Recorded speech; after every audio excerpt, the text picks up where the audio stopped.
Welcome back to Low Carbon Lifestyle. It's a rainy Tuesday evening in May. What a perfect time to record my latest episode.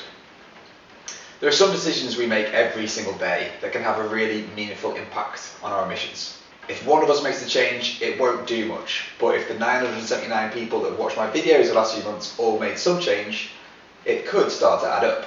So, my request for a mini challenge for you today is all about coffee. Bear with me a little, because it might surprise you how much impact the choices we make at a coffee bar could have.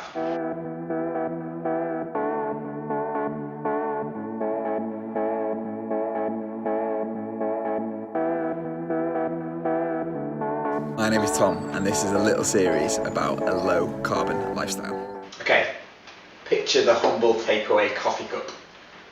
Where did your mind go to? That big chain coffee, or the little artisan independent coffee shop, or that Greg's latte you got with a breakfast meal deal the other day? I know what's going on. What a treat. How does that cup feel? It's made of paper, right? Or cardboard with a plastic lid? What did you do with it when you chucked it? In the cardboard or the plastic recycling bin? Easy. Well, I'm afraid to say that actually that probably would have had to be sorted apart from the rest of the recycling. It even could have ruined that rest of that batch of recycling. The majority of coffee cups need a special process to make use of that material again.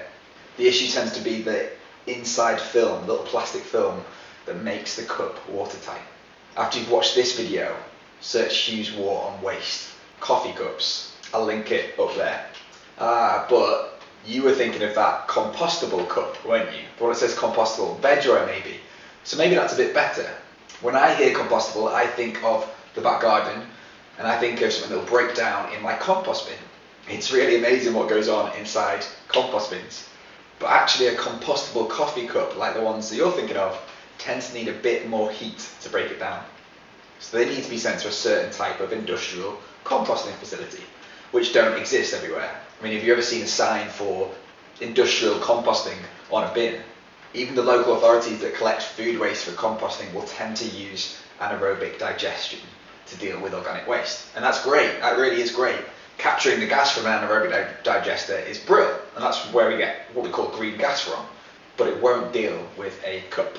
So those compostable cups are better than your classic Costa cups with a thin plastic, but they'll probably just decompose in a landfill over a few years rather than a few weeks in your back garden, or a few decades like a plastic and cardboard one might.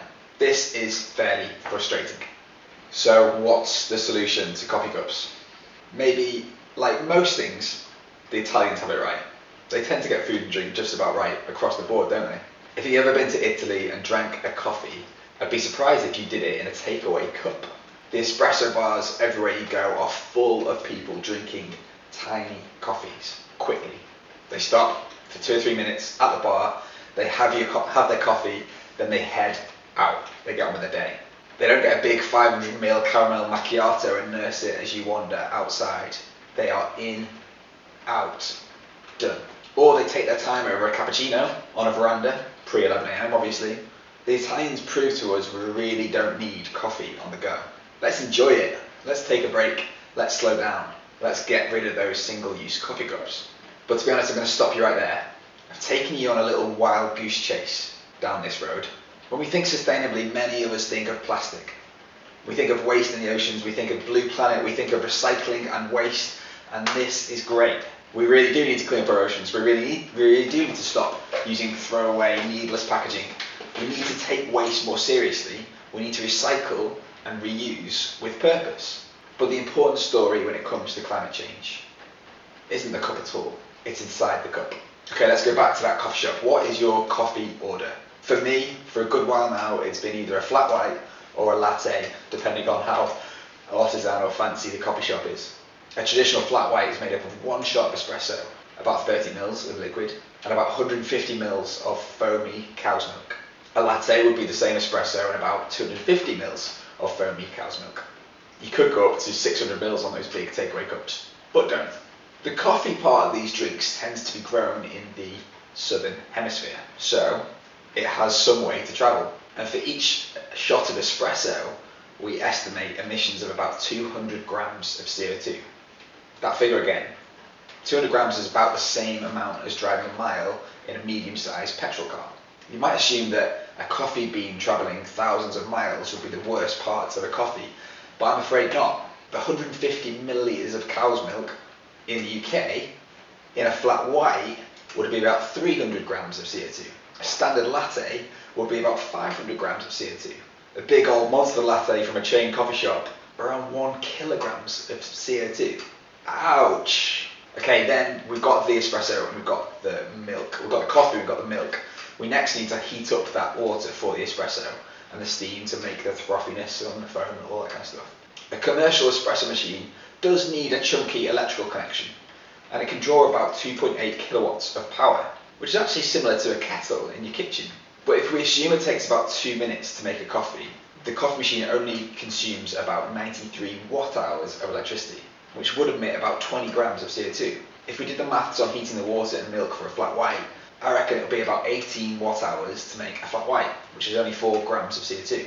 29 watt hours for a standard latte, 7 grams of CO2, and over 60 watt hours, or 14 grams of CO2, for a big monster latte.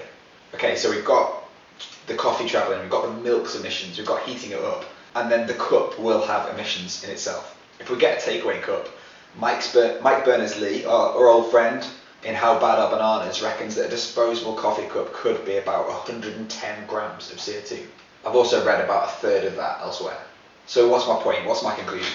For a flat white, we have about 200 grams from the espresso, about 300 grams from the milk, anywhere between 30 and 110 grams for a cup, and between 4 to 20 grams to make the drink on an espresso machine.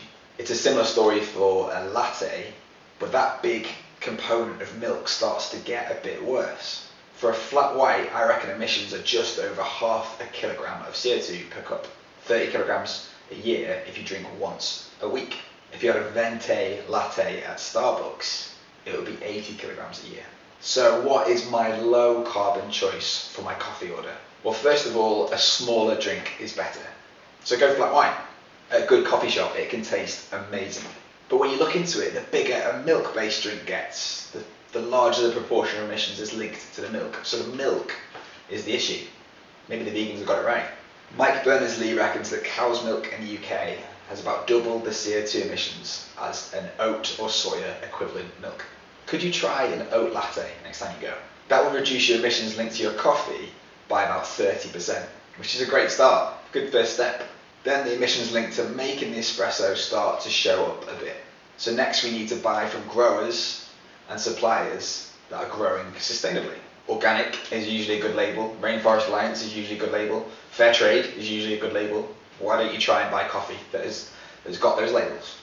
But that cup that we get worried about is probably less than 10% of the CO2 emissions linked to a coffee. There are other impacts of waste, obviously, but when we are thinking about living sustainably, for me the conclusion is that first of all size matters, second of all milk matters, third how and where the coffee is grown matters, and then finally the cup matters. So if you're up for a snazzy, artisan brewed, low carbon coffee, maybe the best option is a small, black, sustainably sourced pour over in a coffee shop, taking the time over it and not taken away. So coffee, what's your next order? Thanks for watching this short video about coffee. If you're interested in living a sustainable lifestyle, please do check out the rest of the videos that I've done in the previous 29 episodes. If you're interested in going into a bit more depth about how we can eat and drink sustainably, why don't you check out my video with my mate Nikki, who's a food waste and sustainable eating expert from Refuse.